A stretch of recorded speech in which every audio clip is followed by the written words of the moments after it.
First of all, I want to say that this is not about a relationship. It's not about a friendship that has deteriorated. I have been hearing people say, if it's about a relationship, if it's about a marriage that has broken, why don't they go back and make peace and come together? No, Mr. Speaker. These two individuals, His Excellency the President and the Deputy President, did not come together so that they can live happily ever after and have children, Mr. Speaker. They came together so that they could deliver development to the people of Kenya, Mr. Speaker. So this, what we have been doing here for hours and hours, it pains me when I hear people saying, you know, about adultery and relationships and what, and I'm wondering, no. We have been here because of 11 counts, Mr. Speaker.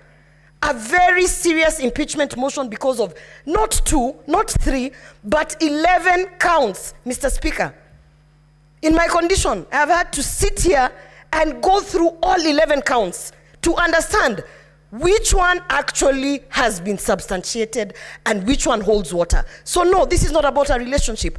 And we should not expect that because they came together, they should now go and sit somewhere and make peace. Now, and you know, stop disturbing us. No, Mr. Speaker. 11 counts of an impeachment motion is something very serious, Mr. Speaker. And it's very unfortunate that of the 11 counts, about 4 counts, Mr. Speaker, were not even substantiated, Mr. Speaker. Very shocking. When you have a team of legal experts sitting down bringing 11 counts, at the very least, they should have even substantiated 9, Mr. Speaker.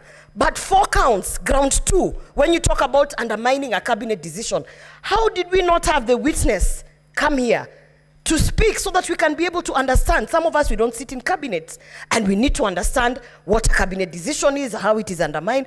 Mr. Speaker, the witness was not produced. We had another witness who did not come here in terms of undermining devolution. Governor Sakaja signed an affidavit, but then did not appear, Mr. Speaker. People must respect the Senate, because when we are sitting here to analyze 11 counts, Mr. Speaker, honestly, in all fairness, they should at least be substantiated to some level. However, Mr. Speaker, I have lived through the post-election violence of 2007, 2008, and it is very strange that 2007 I was also pregnant, Mr. Speaker. And when I remember, Mr. Speaker, the things that triggered the post-election violence, Mr. Speaker, in 2008 of January, it was such utterances such as Musiguze Mlima, Mr. Speaker.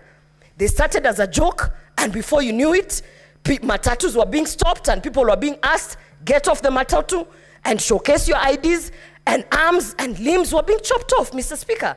So we might think it is a joke, this shareholding narrative, Mr. Speaker. But having lived through that post-election violence, and I remember very well, Mr. Speaker, that I even had to choose the people who are operating, you know, on me in 2008, because I was afraid, you know, as Kisses, we love everyone. People always think we are traitors because we welcome everyone. So at that time, the attack on us was from both sides, Mr. Speaker. And so therefore, I do not take this shareholding narrative as a light thing. I do not take this Musiguze Mlima as a light thing, Mr. Speaker, because I have been affected directly.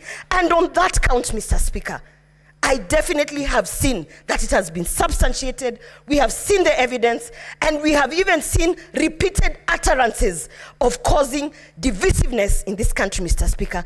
And I want to say today, Mr. Speaker, this country is not about one person. It is not about William Ruto. It is not about Ruto-Gachagua. This country is about the 50 million Kenyans who have to live in peace and under the national unity, Mr. Speaker. And for that reason, Mr. Speaker, I want to say that on that shareholding narrative, I hold my ground, and I will definitely vote that he should be impeached. Senator Kavindu.